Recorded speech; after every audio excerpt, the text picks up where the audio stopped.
Muy buen día, queridos estudiantes, ¿cómo se encuentran? Déjenme darle la bienvenida a nuestro ciclo anual San Marcos. Vamos a llevar el curso de literatura de manera asincrónica. Mi nombre es Evelyn Díaz. Voy a ser tu profesora de literatura en esta oportunidad, con esta sesión. ¿Sí? Muy bien. A ver, vamos a ver qué tema nos toca desarrollar, muchachos, en el ciclo anual San Marcos, en el curso de literatura. La semana número 1 corresponde hablar, muchachos, del tema géneros literarios. ¿Bien? Géneros literarios. Entonces, es el tema que nosotros vamos a desarrollar.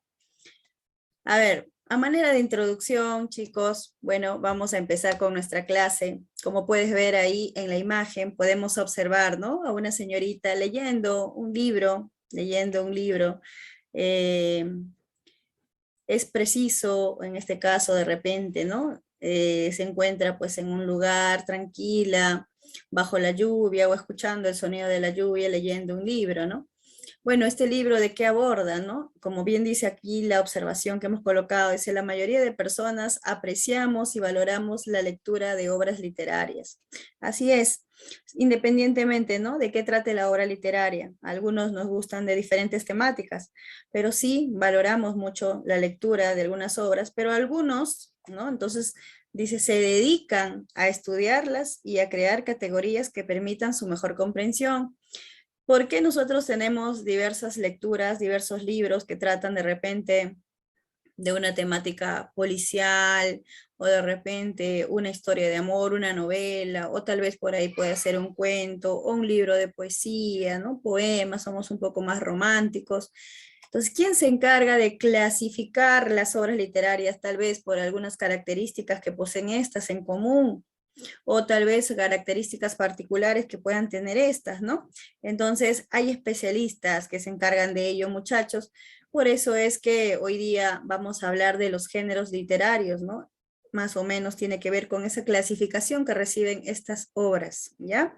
Aquí podemos apreciar algunas imágenes, por ejemplo, ¿no? Grandes obras en la historia de la literatura, como son la Odisea, si nos remontamos un poco a la época de la literatura griega, ¿no? El clasicismo, ¿no? La Odisea es una obra que sirvió de modelo para muchos autores, muchos escritores, en este caso, muchos poetas, bien, para todo aquel que se quiso dedicar, en este caso, a la literatura, ¿no? Entonces, es un modelo a seguir. Tenemos por acá también al gran dramaturgo William Shakespeare con su gran obra, ¿no? Conocido universalmente como Romeo y Julieta. ¿Quién no se ha identificado con esta historia de amor, no? ¿Quién de ustedes, muchachitos jóvenes, están buscando a su Julieta y las Julietas, no? Muchos de repente nos creemos Julieta y estamos buscando a nuestro Romeo también, ¿no? Una historia de amor, pero a la vez trágica también, ¿no? Porque sabemos que tiene un desenlace, bueno, funesto, ¿no? Que no es muy agradable, que digamos, triste.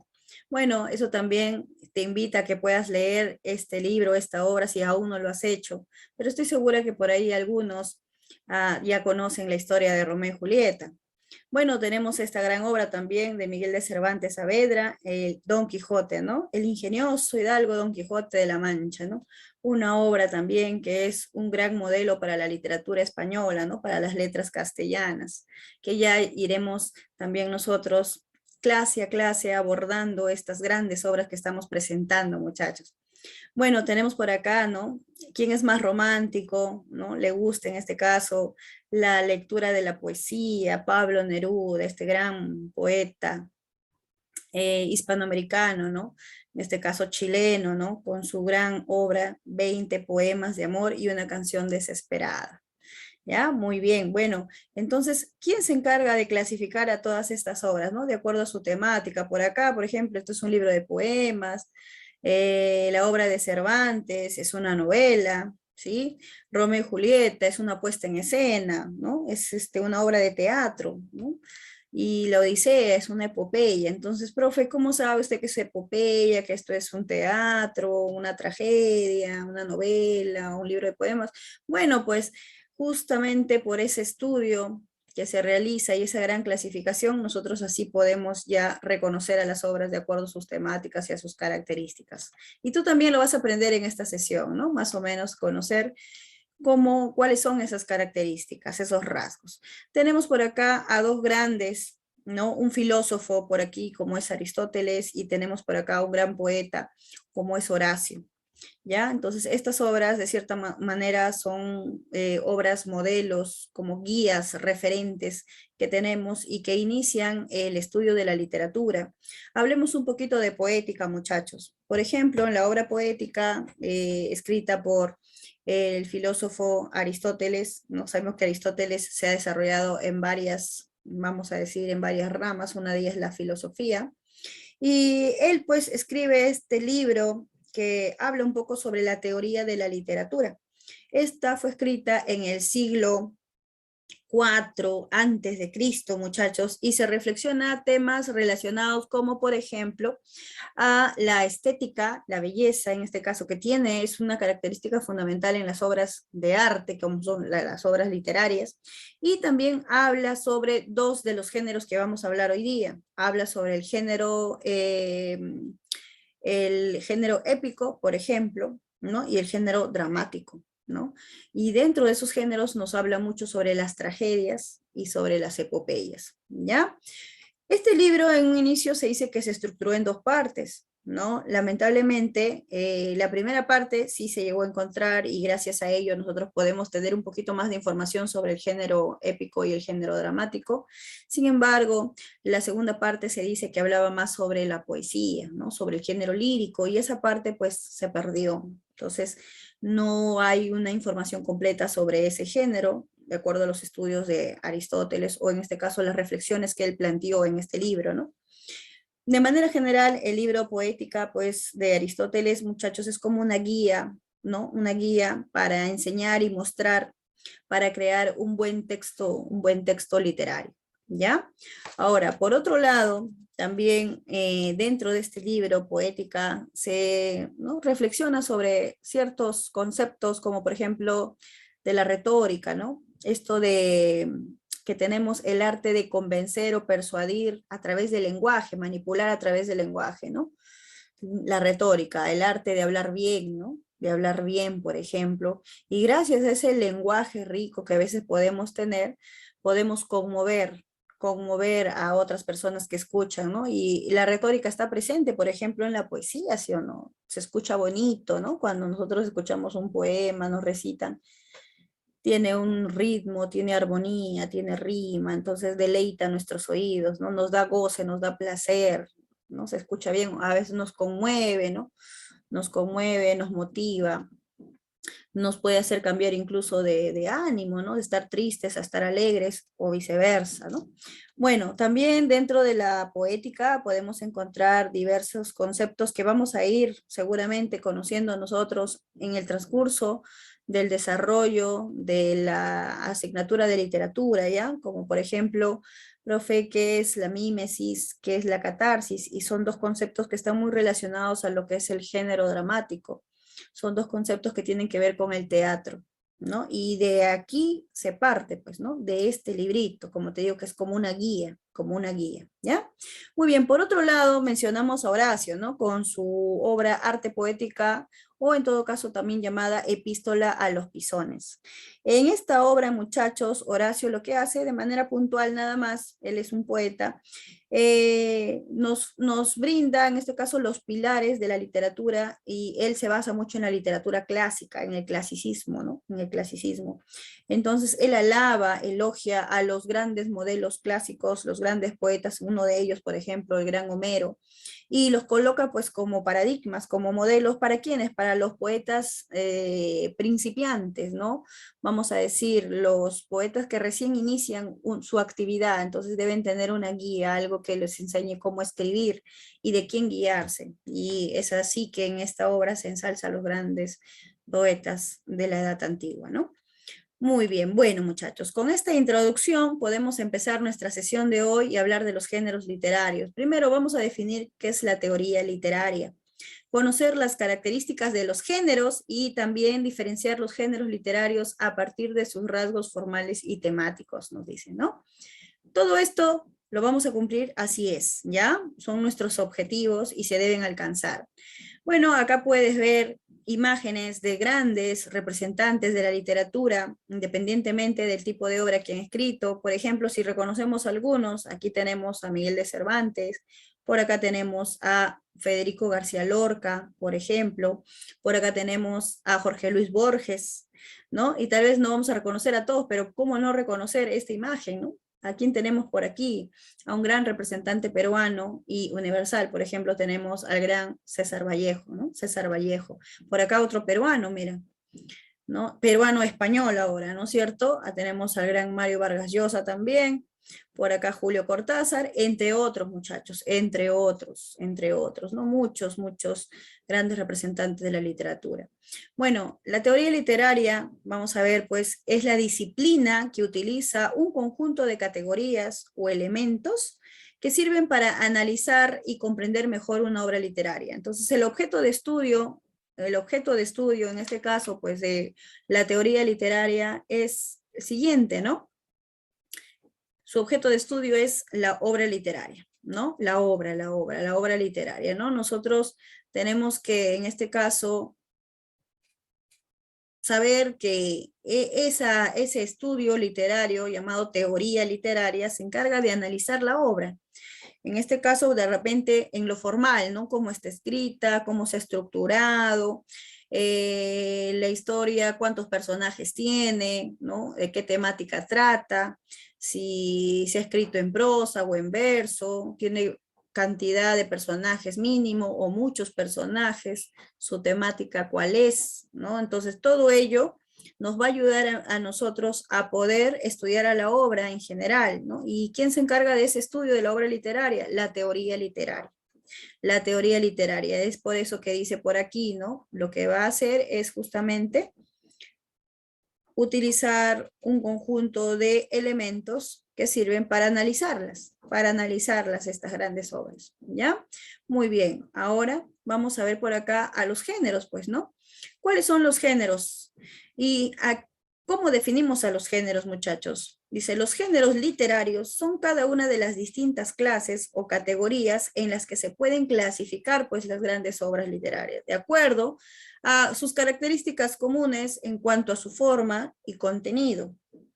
¿Ya? Forma y contenido, ¿no? Lo formal quiere decir cómo está estructurada y contenido se refiere a la temática de la obra, ¿ya? El tema que se aborda. Los primeros tratadistas en hacer clasificaciones, como ya hemos mencionado, fueron el gran Aristóteles y Horacio. Tradicionalmente se distinguen tres géneros, como podemos ver por aquí, muchachos. Entonces, las imágenes nos dicen mucho. Por acá vamos a tener estas obras que abordan así de manera general, nada más lo voy a mencionar, ya que luego lo voy a tratar género por género, uno por uno, de manera más detallada o con mayor detenimiento. Entonces tenemos, por ejemplo, estas obras que tratan sobre grandes guerras, hazañas entre héroes, pueden ser legendarios o personajes mitológicos o dioses, por ejemplo, ¿no? Mitológicos. Entonces, ¿qué género se encarga de narrarnos este tipo de hazañas, ¿no? Este tipo de hechos, por ejemplo, en la edad antigua mayormente y ahora también en la etapa moderna. Entonces le llamamos a este género el género épico narrativo. Luego vamos a detallar un poco más de este. Por aquí, ¿no? ¿Qué es lo que está haciendo este niño, muchachos? Ajá, muy bien, ¿no? Claro, este niño está declamando, ¿no? Está recitando, mira, utiliza su lenguaje corporal también para poder llegar más al auditorio y muchas personas que están viéndolo, pues, ¿no? Y seguramente va a conmover a muchos también. Entonces, él está recitando un poema. Esos poemas, ¿en qué género se encuentran insertos? En el género lírico, le llamamos. Lírico, ¿ya? Y por aquí, ¿qué es lo que podemos ver en la imagen? Bueno, estamos viendo ya, en este caso, a dos personajes en un auditorio, ¿no es cierto? Vamos a decir así, en un escenario, y bueno, están debidamente caracterizados, ¿no? Al parecer, pues, trata sobre dos personajes, dos soldados, ¿no? Porque por la vestimenta me doy cuenta. Aquí estamos en una obra de teatro, ¿no? Estamos visualizando una obra de teatro, profe, ¿y el teatro en qué género está? En el género dramático. ¿Ya? Muy bien, entonces hay tres géneros, el género épico narrativo, el género lírico y el género dramático. Vamos a ir hablando de cada uno de estos. Empezamos con el género épico narrativo, ¿ya? Originalmente, el género épico, me voy a enfocar en la palabra épico, épico, muy bien, épico quiere decir hazaña, ¿no? Una hazaña, de repente un acto heroico, de ahí viene la palabra épico. Entonces, originalmente, este tipo de obras que pertenecen a este género se componían en verso, ¿ya? Y profe, ¿qué cosa es un verso, no? Por ahí de repente todavía tenemos duda lo que es un verso. Y si hablamos, muchachos, de un verso es un enunciado que está debidamente estructurado, que va a poseer ciertos elementos. Por ejemplo, está sujeto a tener una rima, ¿no? Una rima, es decir, algunos sonidos de ese enunciado deben concordar para crear así la musicalidad entre verso y verso. Por ahí también puede tener cierta medida, ¿no? Puede ser un verso de 8 sílabas, puede ser de 10 sílabas, 11, o de 7, o de 6, dependiendo, ¿no? Vamos a tener versos de arte mayor y de arte menor, ¿no? Que ya vamos a ir conociendo en la clase, ¿no? Se le llama así, ¿no? Versos de arte mayor cuando pasan las 8 sílabas métricas y versos de arte menor cuando son menos 8 sílabas métricas, ¿correcto? Muy bien, entonces los enunciados a los cuales llamamos versos son unidades que nos sirven para conformar ¿qué cosa? Los poemas, las estrofas, ¿no? Van a tener ritmo, van a tener musicalidad, rima, una métrica definida, eso es un verso. Antes se componía así, muchachos, en verso, y se empleaba tanto en la narración como en la descripción de ciertos sucesos, acontecimientos o hazañas. ¿Ya? Entonces los antiguos grandes representantes, como el gran Homero, por ejemplo, escribía sus obras, en este caso, o las cantaba, ¿no? Porque antes no se daba o no se daba lo que era la escritura todavía. Se componía así, pero ¿cómo se expresaba? De manera oral nada más. El gran Homero así compuso estas grandes obras como son la Odisea, la Iliada, ¿no? En verso. Y se narraban ciertas historias de ciertos personajes legendarios. En este género, muchachos, predomina la objetividad en el sentido de que se expresa lo externo al autor. Entonces, Homero, por ejemplo, para seguir con el ejemplo, él no narraba pues lo que a él le parecía, ¿no? No daba su opinión, sino simplemente se dedicaba a describir esos hechos, esos acontecimientos que desarrollaban los personajes de la historia, de lo que él nos contaba, ¿no? Muy bien. Al evolucionar, nos dice, este género dio paso al otro, al género narrativo. Y ese género narrativo, muchachos, ya no se va a escribir en verso. Entonces ya no se va a expresar en verso. Ese género narrativo ahora, mira, va a utilizar la prosa. Entonces va a cambiar de nombre. Cuando se escribía en verso, nosotros hablábamos del género épico. Pero cuando ya se escribe en prosa, hablamos del género narrativo, ¿sí? Y, profe, ¿qué quiere decir la prosa? ¿Cuál es la diferencia de un verso? Bueno, muchachos, una prosa, también vamos a ver que se va a escribir un enunciado, pero la forma de lenguaje que vamos a emplear en este caso, un lenguaje escrito, ya no va a tener una métrica ni una rima definida, ¿no? Entonces ya también el autor o el escritor no va a cuidar pues que tenga de repente que concordar un sonido con otro, creando esa musicalidad necesariamente, ¿no? No necesariamente, podría haber, sí, pero no es obligatorio. Entonces las ideas se van a plasmar de manera consecutiva, coherente y en este caso pues cohesionada, pero así de manera seguida ya, ¿no? De manera, vamos a decir, hilada, ¿no? De manera hilada. Entonces, las prosas están conformadas más que nada por las oraciones, por los párrafos. En cambio, un poema estaba conformado, ¿por qué? Por versos, ¿no? Por estrofas. Pero si hablo, supongamos, de una obra que esté escrita en prosa, una novela cualquiera que ahora leemos tal vez, mayormente va a estar en prosa. Profe, yo leo las noticias de un periódico, ¿cómo está escrito? ¿En verso o en prosa? Está escrito en prosa, ¿no? Está escrito en prosa. Aquí tenemos algunos ejemplos. Mira, El Cantar del Mío Cid es una obra de origen español, ¿no? En autoría anónima, ¿ya? Y es una obra que nos habla sobre las hazañas de este héroe nacional de España, un héroe, un infanzón de Castilla que le sirve pues a su rey de manera leal, ¿no es cierto? Al rey Alfonso VI, mira.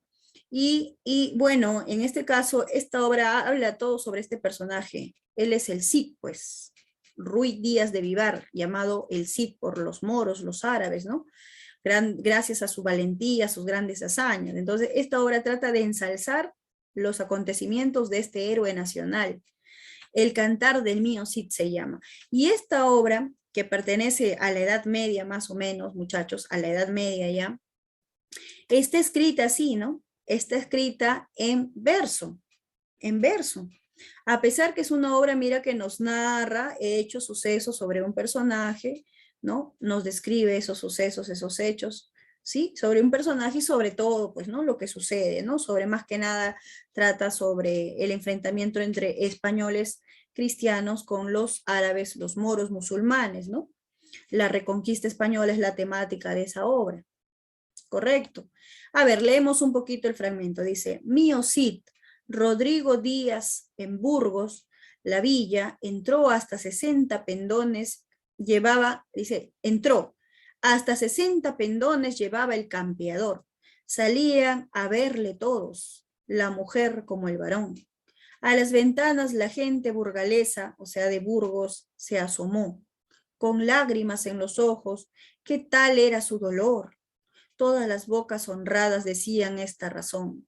Oh Dios, y qué buen vasallo, si tuviera buen señor. Toda la gente en Burgos se compadecía, ¿no? Primero, te das cuenta que está escrito en verso, ¿sí? Te das cuenta que está escrito en verso, ¿no? Cada uno en verso, ¿ya? Cada una de las líneas son versos.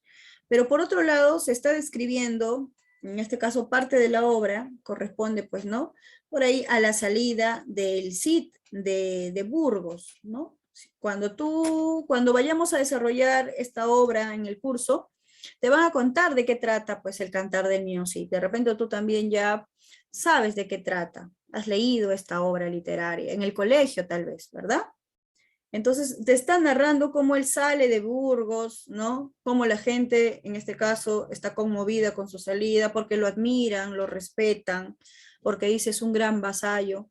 ¿Cómo sería si tuviera un gran señor? Porque justamente él sale de Burgos expulsado por su rey, a quien él admira tanto y a quien él sirve tanto, ¿no? Qué contradicción, ¿verdad? Pero eso es parte de la temática, ¿no? ¿Por qué? ¿Por qué ese rey lo expulsa a él de Burgos? ¿Por qué? ¿Por qué lo destierra? Bueno, pues eso ya lo vamos a saber más adelante, ¿no? Entonces por ahí te dejo esa curiosidad también. Bien, entonces solamente hemos colocado este ejemplo para que veas que esta obra, mira, está escrita en verso. Posteriormente, luego dice, las obras ya cambian de escribirse en verso y cambian a escribirse en prosa, como por ejemplo esta novela francesa de Gustave Flaubert es Madame Bovary, o Madame Bovary, ¿no? Madame Bovary, ¿correcto? Y esta obra trata, pues, ¿no? De una pareja, ella, Emma Bovary, esposa de Charles Bovary, ¿no? Un médico de de una ciudad, vamos a decir, de un lugar, de un pueblito rural nomás, ¿no? Cómo se casa con él, pero bueno, esta obra también habla sobre, se desencadena toda una historia, ¿no? Más que nada la temática que se desarrolla es la infidelidad de ella hacia él, ¿no? Ella le es infiel a su marido, ¿no? A su esposo. ¿Por qué las causas? Ya vamos a ver, ¿no? Vamos a ver. Entonces, mira, Gustavo Flaubert escribe esta gran novela y esta está escrita en prosa. Leemos y nos damos cuenta de la forma también, ¿no? Mira, ya no hay una métrica señalada, ¿no? Cuando leo yo no voy a ver esa musicalidad o esa rima que puede existir entre enunciado y enunciado, ¿no? Entonces está escrito en prosa ya. El novato, que se había quedado en la esquina, detrás de la puerta, de modo que apenas se le veía, era un mozo del campo, de unos 15 años y de una estatura mayor que cualquiera de nosotros. Llevaba el pelo cortado en flequillo, como un sacristán de pueblo, y parecía formal y muy azorado. aunque no era ancho de hombros. Su chaqueta de paño verde con botones negros debía molestarle en las sisas. Bueno, entonces solamente queremos que tú veas la diferencia en una obra que está escrita en verso y una que está escrita en prosa. Aquí ya no hay una métrica ni una rima definida, ¿no? ¿Ya? Muy bien. Bueno, entonces, como te das cuenta, se da una evolución, ¿no? En la Edad Antigua, en la Edad Media, se solía escribir en verso este tipo de obras y posteriormente ya ahora hasta la Edad Contemporánea ya se escribe mayormente en prosa. Muy bien. Bueno, ahora vamos a pasar a ver, en este caso, algunas especies literarias que pertenecen al género épico narrativo. Estas son las principales especies, ¿ya? ¿Qué quiere decir una especie, muchachos? También hablamos de algunos criterios o categorías que nos ayudan a clasificar obras ya más que nada por la temática específica, ¿no? Por características ya particulares. Si yo hablo, por ejemplo, de una epopeya, profe, ¿cómo es una epopeya? Una epopeya es una narración en verso, o sea, más que nada se daba en la Edad Antigua, dice, sobre héroes mitológicos, como trata de como se escribe, en este caso las epopeyas se componían, primero que nada, se componían, ¿no? No se escribían al inicio, ¿no? Solamente se relataban, ¿no? De manera oral nada más, ¿ya? Entonces no se daba todavía en escritura. Entonces estas obras, estas epopeyas se componían en verso y así se cantaban, así se decían, así se divulgaban, ¿ya? Sobre héroes mitológicos y dioses, ¿no? Como sabemos, mayormente todo el inicio de la literatura se basa en grandes obras literarias griegas, ¿no? Desde ahí empieza. Y como sabemos, en Grecia existe esta cultura, vamos a decirlo así, que habla pues sobre mitos, sobre dioses, sobre héroes legendarios, ¿no? Y habla mucho sobre dioses, en este caso, tienen una cultura, una religión politeísta, diversos dioses, ¿no? Encabezando por el padre de los dioses Zeus, ¿no? Zeus, te hablan de Atenas, te hablan de Poseidón, te hablan por ahí, pues, ¿no? De Eros, de Hera, te hablan de repente de Apolo, uy, tantos dioses que existieron en Grecia y posteriormente, ¿no? En la cultura romana, ¿no? También. Neptuno, ¿no es cierto? Marte, etcétera. Entonces, claro, todo esto de, ¿y quién nos habla sobre ello, no? Cuando nosotros encontremos una obra llamada epopeya, o sea, esta especie literaria, te habla sobre ello. Se dan narraciones en verso sobre héroes mitológicos o dioses. Un ejemplo clarísimo es la Odisea. Es una epopeya, ¿le pertenece a quién? Le pertenece a Homero, pues, a Homero. ¿Ya? Ahí está la imagen de la obra, por ejemplo. Esta es una imagen que es parte de la obra, ¿no? Cuando se da el enfrentamiento del gran Odiseo, le llaman así a Ulises, Odiseo, con el cíclope Polifemo, ¿no es cierto? Por ahí, ¿ya? Con el cíclope Polifemo, ¿no? Entonces nos narra hazañas, aventuras, hechos, acontecimientos, también, ¿no? Sobre un personaje, en este caso legendario, como era el gran Ulises, Odiseo, el rey de Ítaca, y cómo, ¿no? De todas las peripecias que él tiene que pasar, y una de esas peripecias o dificultades es enfrentarse al gran cíclope gigante Polifemo, el hijo de Poseidón, para que pueda llegar a Ítaca, a su reino, ¿no? Junto a su familia, a su hogar, después de la guerra de Troya, ¿no? De eso trata la Odisea, ¿no? De ese transcurso, de ese tramo, de todo ese tiempo en donde él tiene que vivir ciertas dificultades desde cuando termina la guerra de Troya hasta que él regresa a su patria, a su tierra Ítaca, ¿no? Sobre sus peripecias.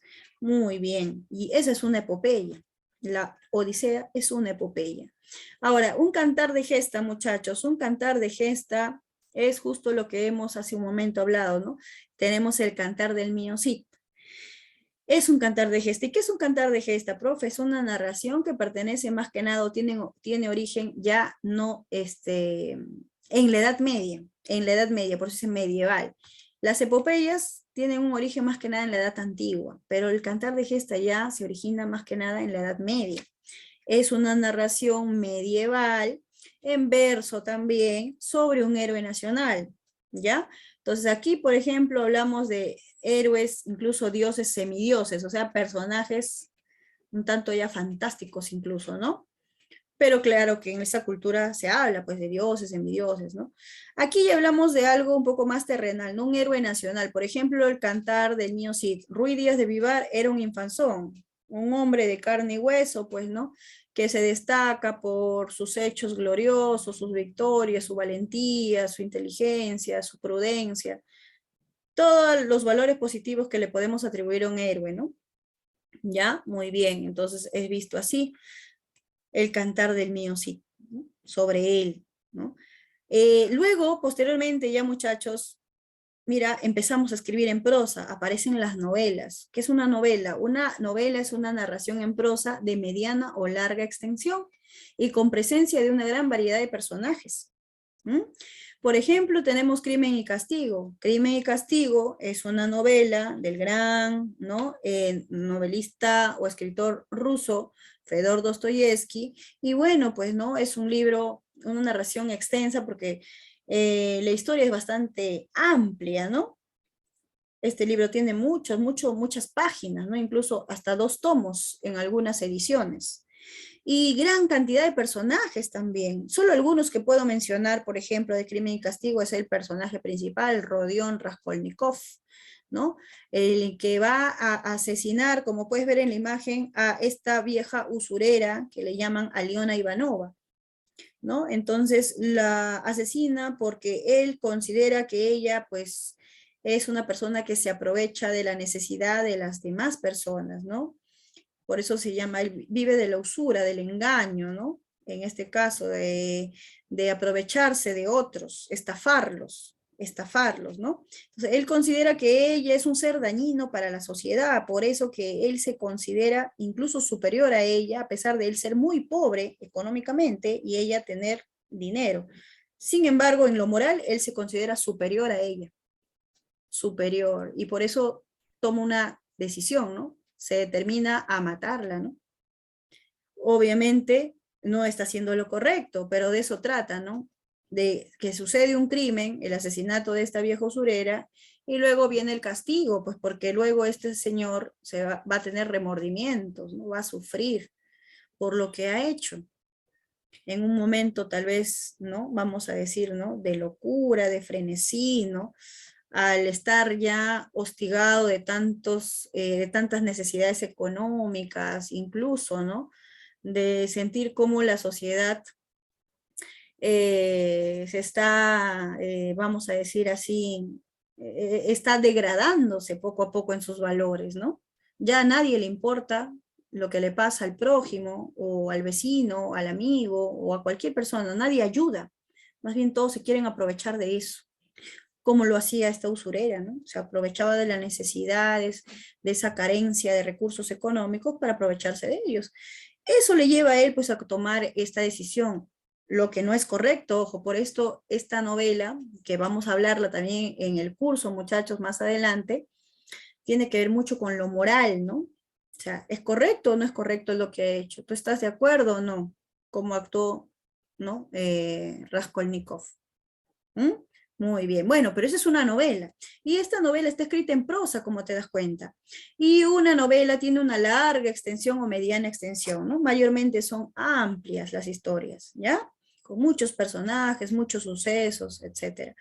Y en cambio, un cuento, que también pertenece, es una especie del género épico narrativo, es una narración también en prosa, pero que se caracteriza por su brevedad. Son historias mucho más breves, ¿no? Cortas, nada más, ¿ya?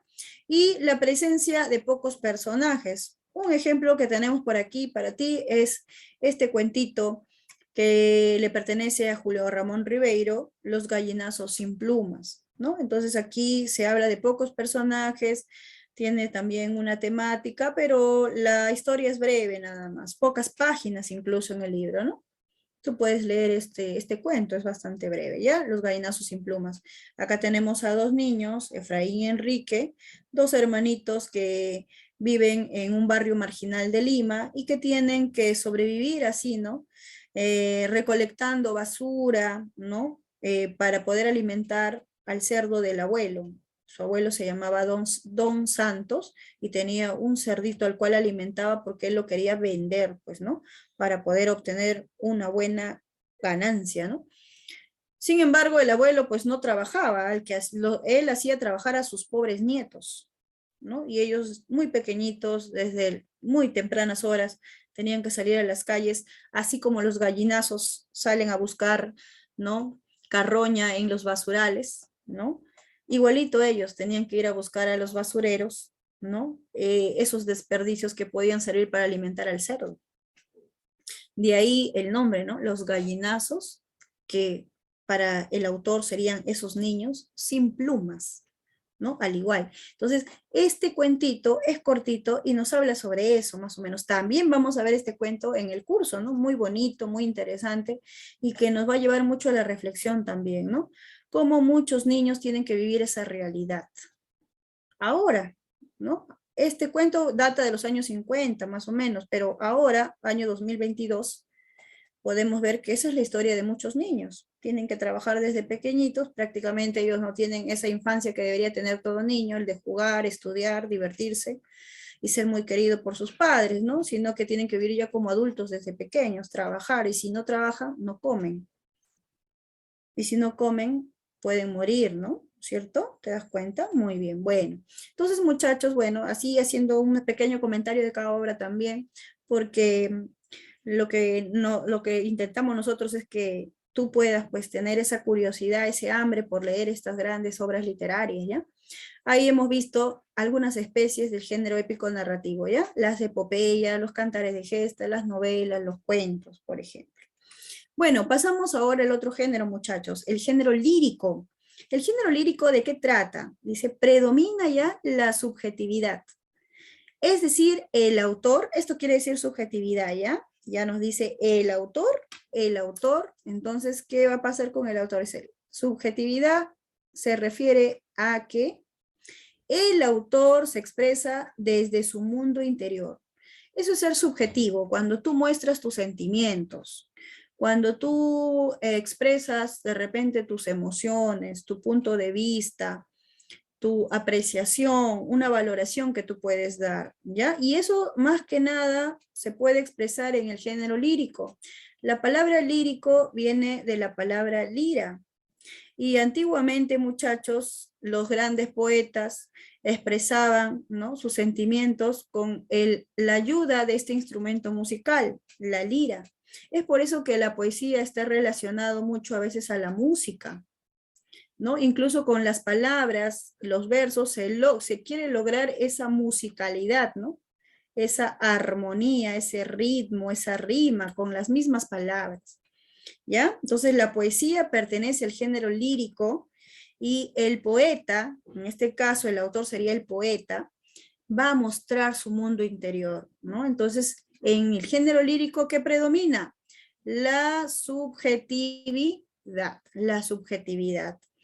Hace empleo principalmente del verso, pues, ¿no? Entonces siempre los poemas están expresados, muchachos, en verso, por ahí.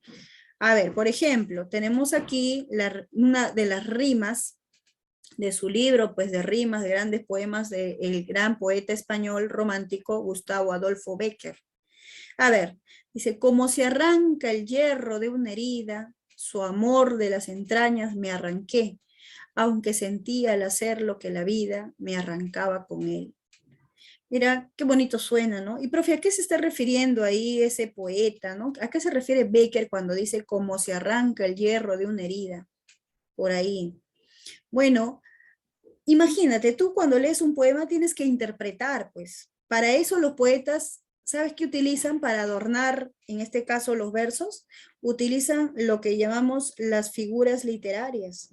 Las figuras literarias.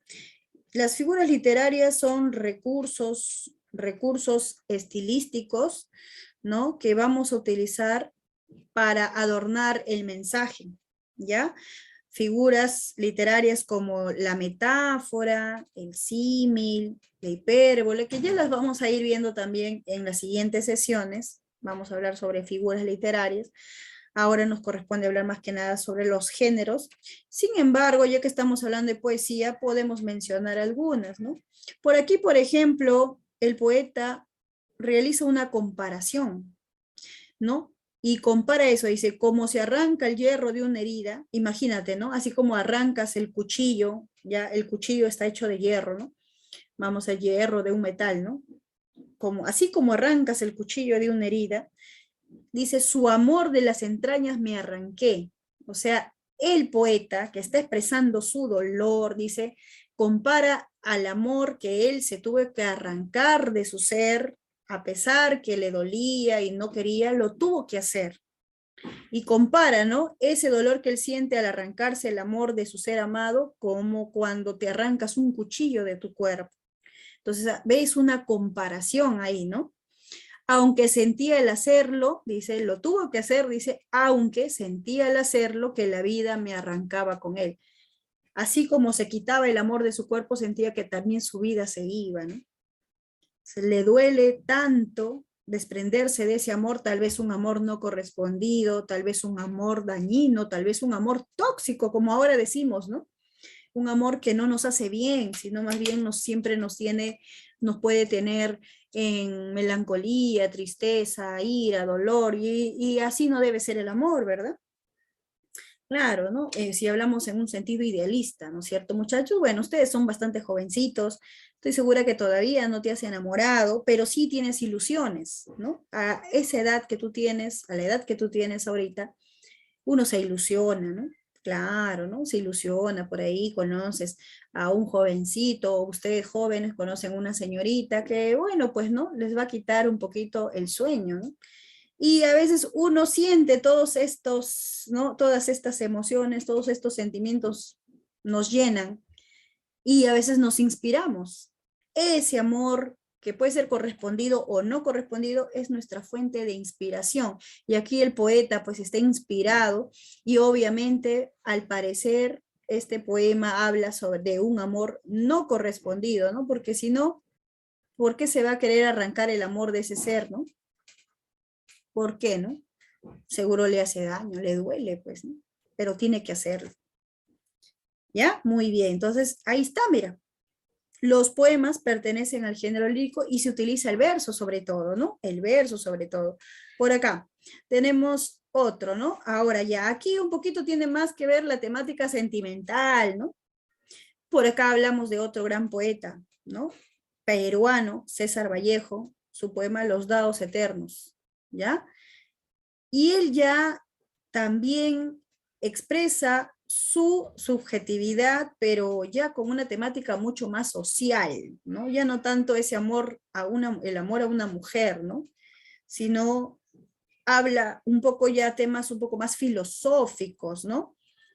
Habla de Dios, habla del hombre, habla del sufrimiento humano, habla de la falta de solidaridad, habla de la angustia, el dolor que podemos sentir a veces, habla del resentimiento, ¿no? Por ahí habla de esos sentimientos encontrados, mira, y a la vez contradictorios y distintos, y ya en este caso abarca un poco más, ¿no? A ver, vamos a leer un poquito los versos que dicen aquí.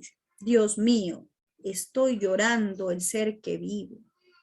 Me pesa haber tomado de tu pan, pero este pobre barro pensativo no es costra fermentada en tu costado. Tú no tienes Marías que se van. Entonces, podemos notar por acá, muchachos, varias ideas. Primero, incorpora elementos religiosos. Le habla a Dios porque se está dirigiendo a él, pero en un tono exhortativo, ¿no? Y además con un cierto resentimiento, tal vez, ¿no?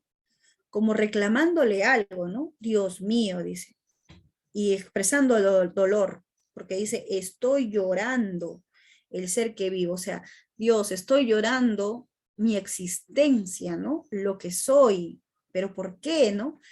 Me pesa haber tomado de tu pan, el pan como representación, pues, ¿no? Del alimento, tal vez, ¿no? De ese insumo básico para nosotros, para la vida, ¿no? vamos a decir simbólicamente, eso representa el pan, ¿no, muchachos? Pero este pobre barro pensativo, se refiere a él, ¿no? Al hombre. El hombre, tú sabes que es la creación, ¿no? Se supone así, de acuerdo a varias teorías, ¿no? Más que nada una teoría religiosa, ¿no? Dice, el hombre nació pues del barro y de la costilla del hombre nace la mujer y bueno, ¿no? Y dice, pero este pobre barro pensativo, o sea, se está refiriendo a la creación de Dios, el ser humano, no es costra fermentada en tu costado. Tú no tienes Marías que se van. Entonces, por aquí hace comparación, ¿no? De la grandiosidad que puede existir entre Dios y el hombre, la gran diferencia, ¿no? ¿Quién es un ser grandioso? Dios, pues. ¿Y el hombre qué es a su lado? Nada, ¿no? Nada, ¿no? Pero por otro lado también, él se pone en un nivel menor que Dios, sin embargo, le reclama, ¿no? A él, ¿no? A Dios, ¿no? ¿Por qué tal vez Dios tú permites que tu creación esté así, ¿no? Esté mal, esté triste. ¿Te das cuenta? Entonces, él ya va mucho más allá, ¿no? Su poesía tiene otra temática, una temática social, incluso hasta, vamos a decir, con ciertos elementos religiosos, ¿no? Tú no tienes Marías que se van, incluso un tono existencialista tiene este poema, ¿no? ¿A qué se refiere María? Como sabemos, María es la madre, ¿no? De Jesús, ¿no? Y es como él dice, no, tú no tienes Marías que se van, es como que tú no tienes madres que se van, ¿no? Tantos seres humanos que a veces perdemos a nuestros seres queridos. Y uno de nuestros seres más queridos siempre es nuestra madre, ¿no? De todos, ¿no? Creo que de todos los seres humanos, el ser que más valoramos, el ser que nos dio la vida, ¿no? Nuestra madre, ¿no? Entonces, hay un reclamo ahí. Este también es un poema muy interesante de analizar, obviamente solamente es una estrofa, igual que aquí, ¿no? Imagínate, ¿no? Más adelante vamos a hablar de Vallejo y bueno, pues te vamos a hablar de todos estos poemas, ¿ya? Muy bien, entonces el género lírico, ahí está, muchachos. Siempre expresando la subjetividad de quién? La subjetividad de quién? Del poeta. ¿Por qué escribió así Vallejo? Pues, profe, así se sentía él, ¿no? Se conmovía mucho con el dolor humano, ¿no? Y apelaba mucho a que el ser humano sea solidario con los demás. Y creo que era un ideal que él tenía, un sueño, y bueno, pues no, lamentablemente en la actualidad vemos que esos ideales que tiene o que tenía Vallejo y que hasta ahora perduran gracias a su poesía, no se cumplen, ¿no? Estamos viviendo situaciones difíciles. Ahora hemos vivido esta situación de la pandemia, ya bueno, vamos a decir que ya está controlándose, pero por otro lado vemos que mira, tanto nos hemos preocupado por salvarnos de un virus porque la humanidad estaba en riesgo. Y ahora ves por otros lugares guerras, ¿no? Guerras por motivos políticos, económicos. O sea, el ser humano a veces es tan egoísta, le falta esta solidaridad, que ¿de qué sirvió salvarse de un virus? ¿No? Tratar de sobrevivir si ahora se va a matar por otros motivos tan vanos, ¿no? Tan intrascendentales. Yo sé, motivos políticos, económicos, pero muchachos, ¿qué es lo que debe primar? La vida, ¿no? Del ser humano. Y muchos ahora están muriendo en esa guerra, ¿no? Te lo comento, ¿no? Todos sabemos sobre lo que está sucediendo con Rusia y Ucrania, ¿cierto, muchachos? Bueno, pues, ¿no? ¿Qué diría Vallejo ahora, ¿no? Con todo lo que está pasando. Imagínate, ¿no? ¿Cómo sería su poema, ¿no? A ver, tú escribe un poema como Vallejo, inspirándote en todo esto que estamos viviendo. Bueno, sigamos, muchachos. Ahora vamos a hablar por aquí, mira, de las especies del género lírico. Vamos a tener tipos de poemas, por ejemplo, una oda. Una oda es una composición en verso que alaba e ensalza o exalta un ser o un hecho, ¿correcto? Entonces es como un poema de alabanza, algo así, una oda. Acá tenemos oda a la vida retirada, que le pertenece en este caso pues al sacerdote Fray Luis de León, ¿ya?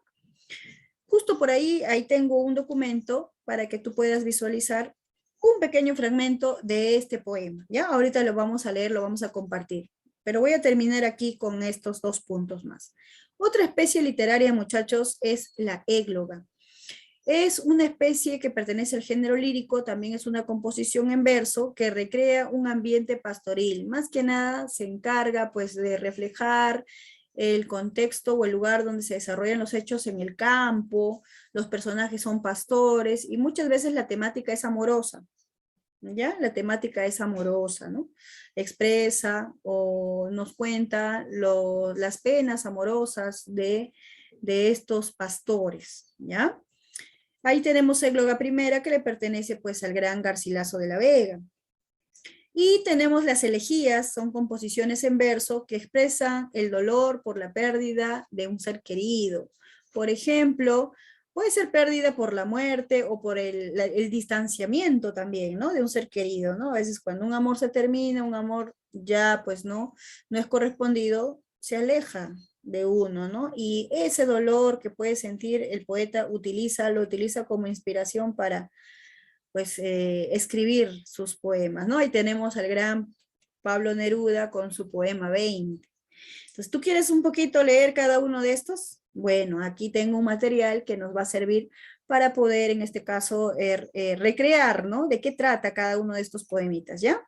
Muy bien, a ver, entonces voy a dejar de compartir un ratito y voy a compartir este archivo, ¿no? Este archivo que nos puede ayudar un poquito a deleitarnos, ¿ya? A ver, un momentito.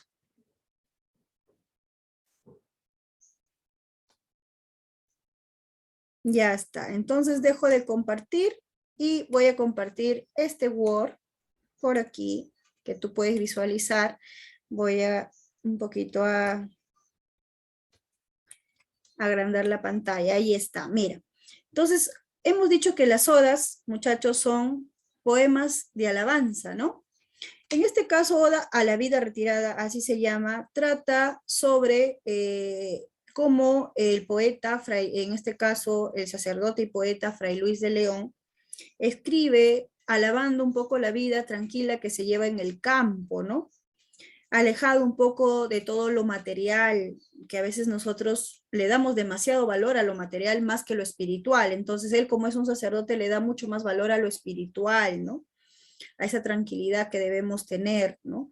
Con nuestra alma. Entonces él realiza o compone un poema de alabanza a esa vida tranquila y retirada, fuera de la bulla, fuera de la ciudad, fuera de lo material. Vamos a leer solo unos versitos. Qué descansada vida, la del que huye del mundanal ruido, ¿no? Y que sigue la escondida senda o el camino por donde han ido los pocos sabios que en el mundo han sido. O sea, para él son muy pocas las personas sabias que huyen de ese mundanal ruido, ¿no? Y dice, qué descansada vida la del que huye de ese mundo de dónde. ¿Y dónde mayormente, muchachos, hay bulla, pues ruido siempre? Poco hay un contraste acá, pues, ¿no? Donde hay mayormente bulla, movimiento, ruido, la ciudad. Entonces, él hace un contraste entre la ciudad y la naturaleza o el campo, ¿no? O el campo, de cierta manera, ¿no? Alaba esta vida que se vive aquí y un poco critica a la vida, ¿no? De la ciudad, ¿no? De la ciudad. Muy bien, a ver, por acá seguimos un poquito, acá bajamos. Que no le enturbie el pecho de los soberbios grandes, el estado, ni del dorado techo se admira, fabricado del sabio moro de jaspe sustentado. O sea, ese aquel que huye del mundanal ruido dice que no lo impresiona ni un techo dorado, ni el palacio de jaspe, es decir, de piedras preciosas, ¿no? Así como eran las fortalezas en la cultura musulmana de los moros, ¿no? Sabes que los españoles convivieron mucho tiempo con los árabes, ¿no? Y le dejaron pues también esa arquitectura, ese estilo de vida, ¿no? Y eso es lo que él dice, ¿no? Ese que huye del mundanal ruido no lo enturbia todo esto, ¿no? No le enturbia el pecho, ni los lujos, lo suntuoso o lo material, ¿no? Entonces es una oda a esa vida retirada, a esa vida tranquila, a esa vida apacible.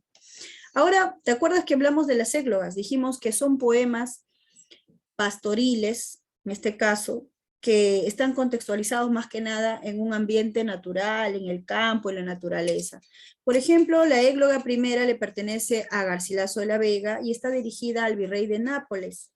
Y los personajes, por ejemplo, son dos pastorcitos que se llaman Salicio y Nemoroso. Leemos solamente estos primeros versos, ¿ya? Dice, el dulce lamentar de dos pastores, Salicio juntamente y Nemoroso, he de cantar sus quejas imitando, cuyas ovejas al cantar sabroso estaban muy atentas los amores de pacer olvidadas escuchando. ¿Qué te dice aquí en estos versos? Que hay dos pastorcitos que están llorando, lamentándose, en este caso por penas de amor, y sus ovejas se han olvidado de comer, ¿no? El pasto, a eso le llaman pastar, ¿correcto? O pacer, dice de pacer. Olvidadas de comer, de pacer, están escuchando atentas los lamentos de sus amos, ¿no? De los dos pastorcitos. ¿Te das cuenta? Entonces nos habla más o menos de ello, ¿no? Siempre de las penas amorosas de los pastores. Y por otro lado, yo te había hablado, y bueno, para terminar la idea aquí, ¿no? Con las églogas, mira, date cuenta que los elementos que tú puedes ver en la composición del poema son elementos del mundo rural, ¿no? Del campo, ovejas, por ejemplo, ¿no? Ovejitas, pastores, ¿sí? Ahí está. Entonces, los personajes, los elementos que podemos ver pertenecen al mundo rural, al campo, ¿no? A la naturaleza misma, ¿ya? Muy bien. Ahora, por aquí, muchachos, vemos el poema 20 de Pablo Neruda. Vamos a leer solamente unos versos, nos gustaría leerlo todo porque mira, es un poquito, ¿no? Largo, no voy a poder leerlo todo, solo los primeros versos, dicen.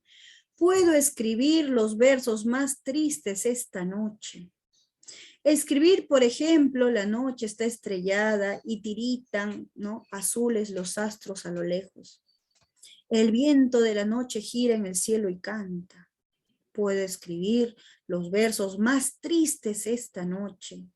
Yo la quise y a veces ella también me quiso. En las noches como esta, yo la tuve entre mis brazos. La besé tantas veces bajo el cielo infinito. Ella me quiso, a veces yo también la quería. ¿Cómo no haber amado sus grandes ojos fijos?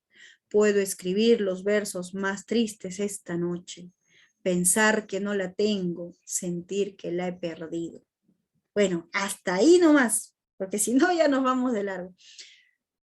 Te das cuenta claramente que el poeta está melancólico, ¿no? Relaciona incluso a la noche con ese dolor o esa oscuridad que tiene en su alma, ¿no? Su tristeza. Habla de un amor perdido, dice que antes se querían y ahora ya no, ¿no? Ya no, ¿no? Ya la ha perdido, dice, ¿no? Pensar que no la tengo, sentir que la he perdido, ¿no? Entonces, claramente se evidencia la melancolía del poeta, ¿no? Ese alejamiento de su ser amado, ¿no? Un amor no correspondido. Muy bien, bueno. Eso es lo que corresponde, muchachos. ¿Y esto qué era? Esta es una elegía, ¿no? El poema 20 es una elegía. Es cuando el poema te expresa la pérdida de un ser amado, de un ser querido, ¿no? Pablo Neruda escribió este poema 20, es una elegía, no te olvides. Bien, ahora volvemos, muchachos, a nuestra diapositiva y continuamos con el género dramático, ¿ya? Género dramático. Bueno, hemos visto aquí, ya hemos terminado con la elegía, vamos a presentar nuevamente nuestra diapositiva. Ahí está. Pasamos a este género, muchachos, el género dramático. ¿Del género dramático de qué trata, profe? Bueno, vamos a ver.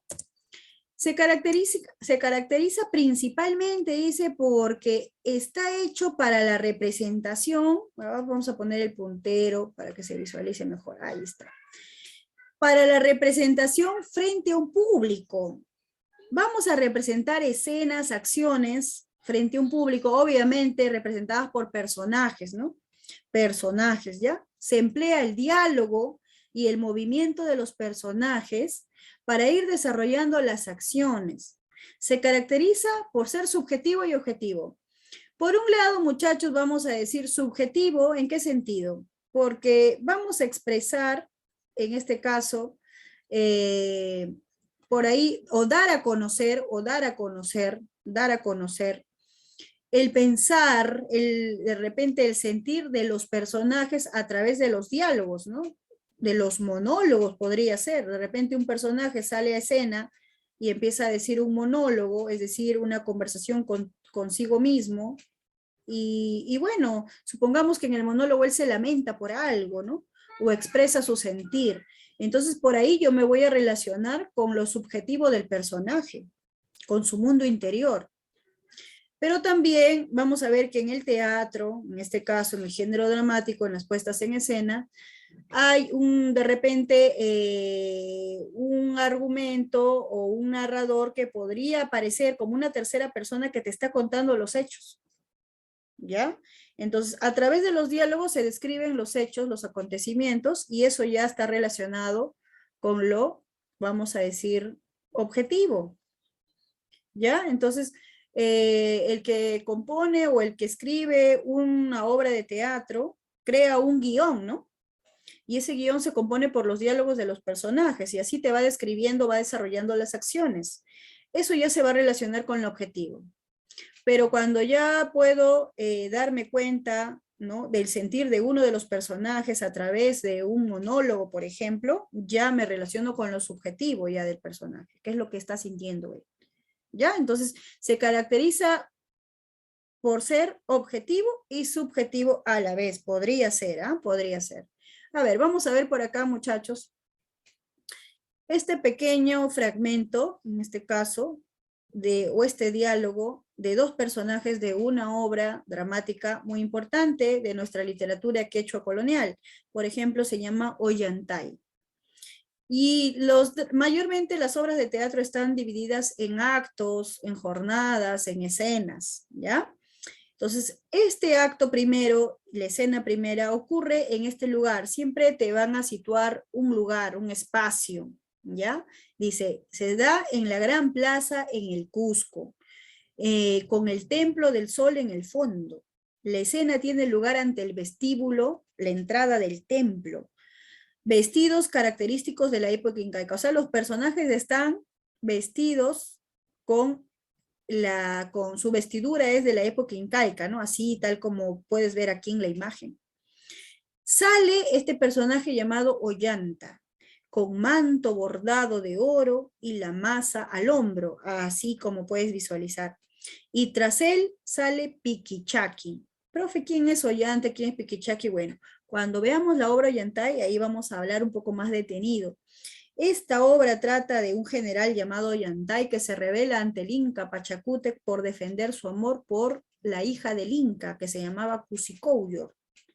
Como el Inca lo considera él de menor jerarquía, no pertenece a su círculo social, ¿no?, a su nivel o a su estatus social, o a la nobleza en ese caso que se manejaba, ¿no?, en el incanato, lo desprecian.